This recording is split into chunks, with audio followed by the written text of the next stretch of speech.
Hello, Carrie. I just wanted to take an opportunity to reply to the statement that you made. I'm going to go ahead and read it and take a few moments to reply to some of the things you said and just kind of give you my position.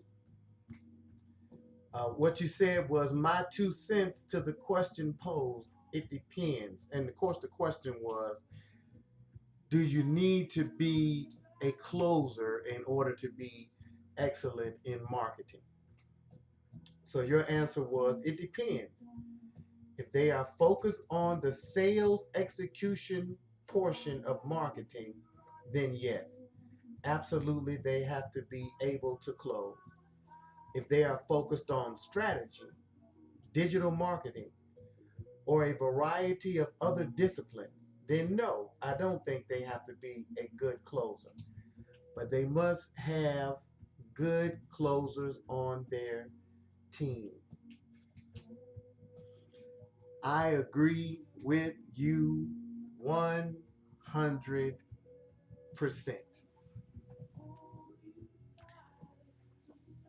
And, you know, a lot of this goes back to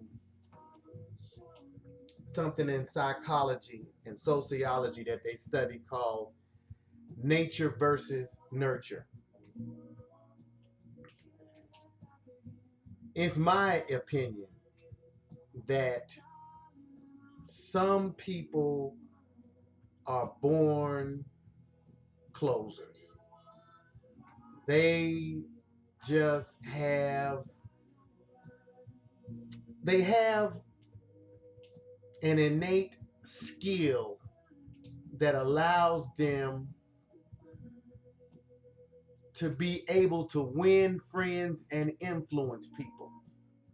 That's really what it all boils down to, because people sign, you're able to close people because they trust you, and most of the time they like you. now, now, sometimes people trust you but don't like you. But at the very least, people need to be able to trust you. And closers have an innate ability to gain people's trust. Some people have that ability. Um, is it something that you can train and develop? Yes. But on the other hand, I'm 5'8". Chances of me becoming a center in the NBA are between slim and zero. No matter how hard I train, no matter, I just was not born with the physical attributes that are generally required to be a center in the NBA. I'm about a foot short than what I need to be. And I think, it's the same thing when it comes to sales and marketing. I think that there are some people who are going to be excellent in sales, but not that good in marketing. I think there are going to be people who are excellent in marketing, but they may not be that great in sales. When I say sales, I'm talking about closing. Can you get the customer to sign on the dotted line? Can you get the customer to pay for this product, pay for this service? That's what I mean when I talk about um, sales. So I agree 1,000%. Let's take a look at some of the other things that you said here. I think the sim expert who is absolutely a terrific driving marketer. I don't remember meeting one in my career that is a really great salesperson as well.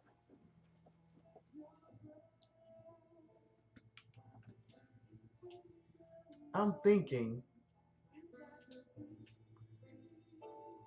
do I personally know anybody who is both excellent at marketing and excellent at closing?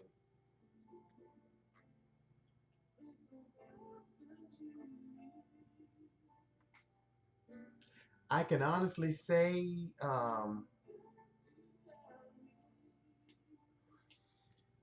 excellent at marketing, excellent at closing.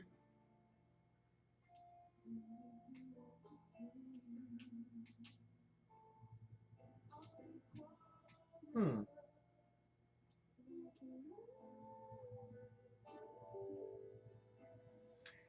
The name that comes to my mind when I think about it is Steve Jobs.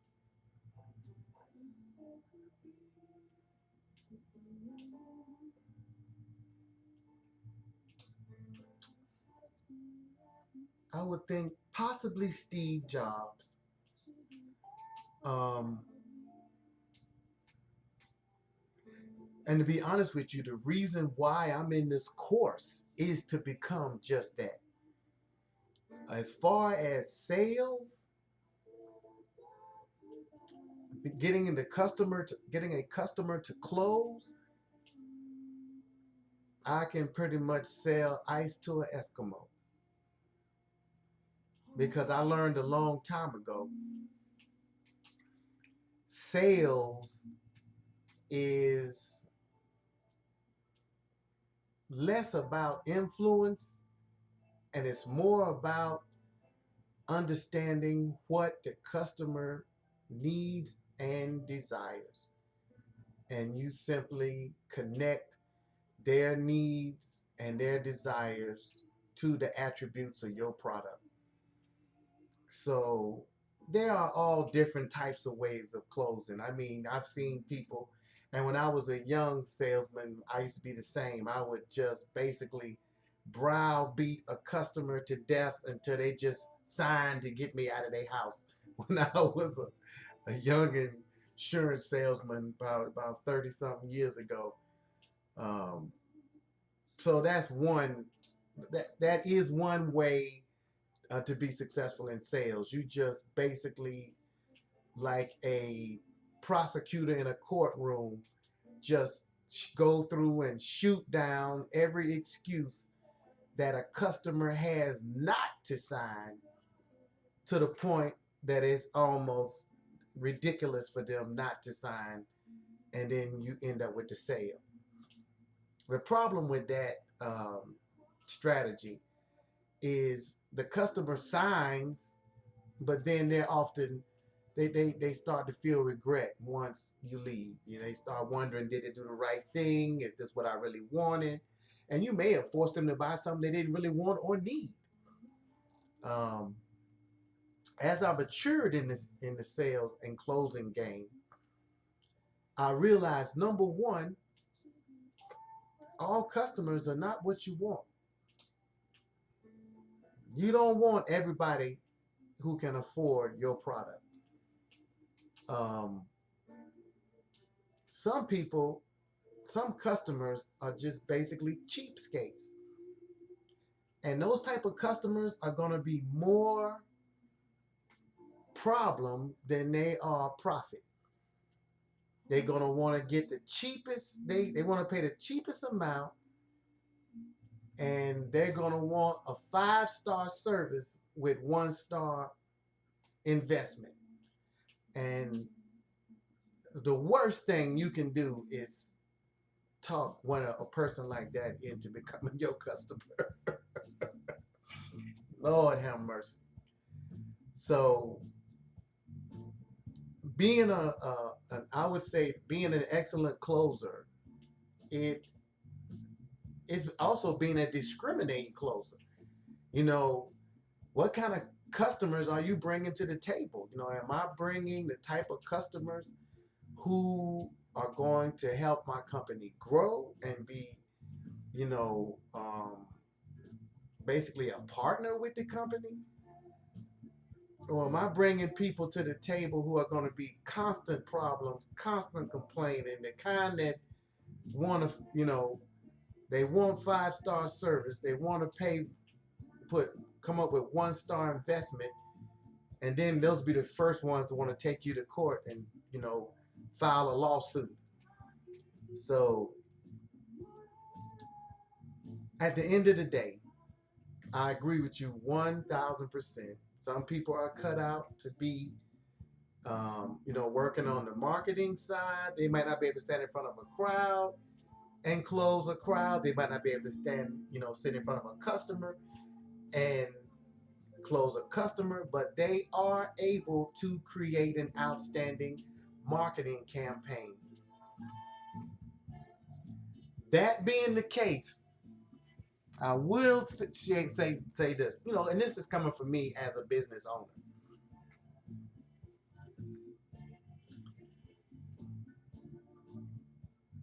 How can you win if you're the world's greatest marketer, but you have no closers? I mean, you can't win. I mean, even if, let me use myself for example. I partnered with Yelp.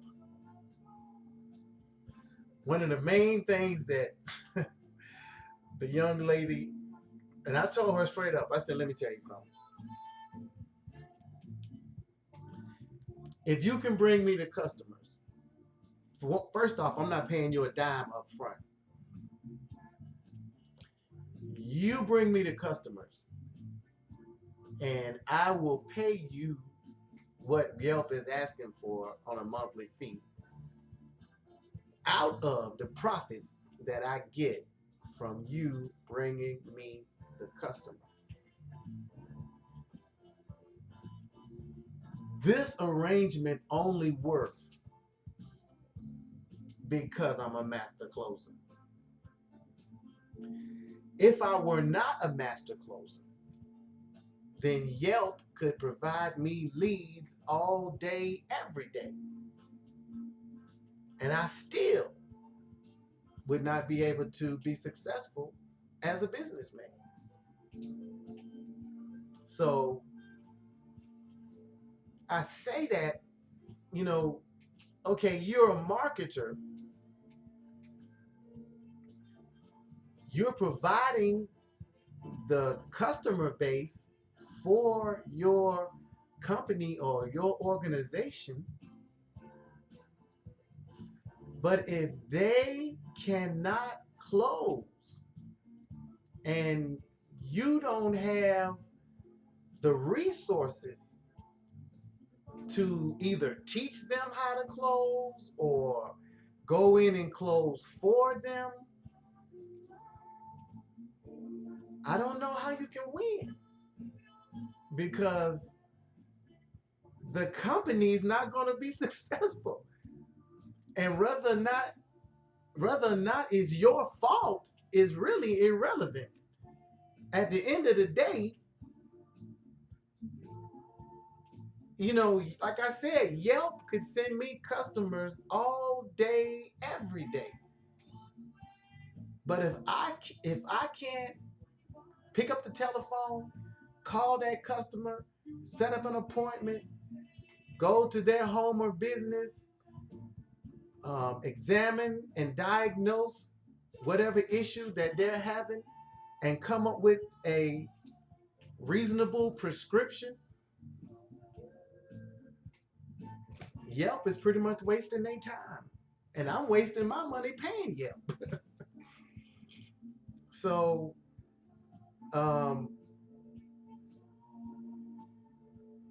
just from a practical standpoint, you are right. You have to have closers on the team. And if you are part of an organization that they can't close, I'm not saying that you are, but I'm saying as a marketer, I don't see how you just couldn't get frustrated. And as a closer, I'm going to be real with you.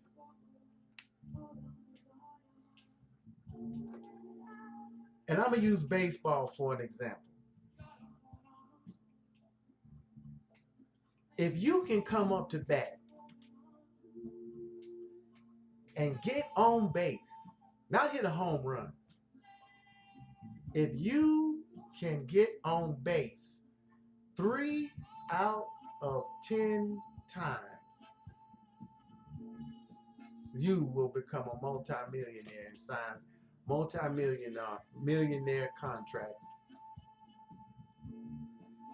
If, as a closer in the business world, you can be successful closing 3 out of 10. If you can close 5 out of 10,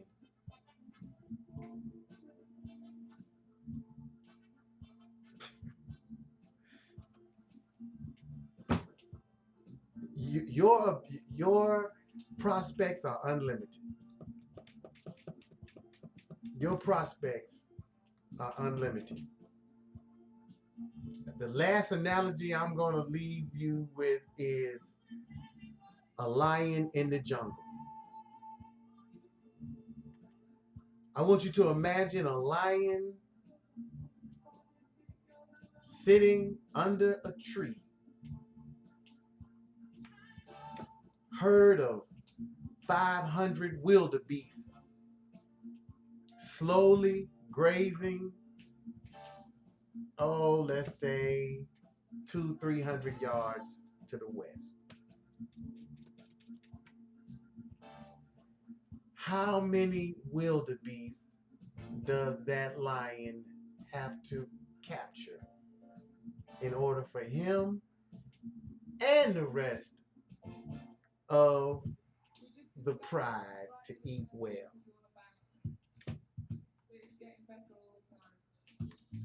One. 1 out of 500.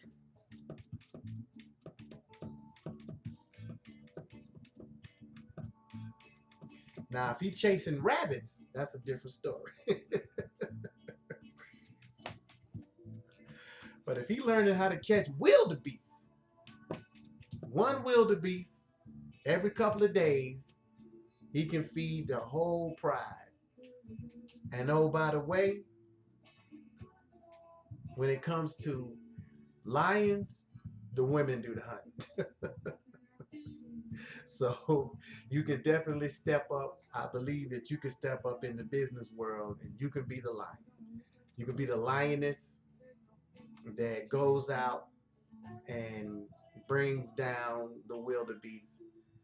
But you just got to make sure that if you are the one doing the research and you the one that's spotting where the wildebeest are located, if you yourself don't have the skill to bring down the wildebeest, then you definitely need to have somebody on the team that has the skill to bring down the wildebeest, or all of everything you bring to the table is going to amount to nothing for yourself or for the rest of the lion pride.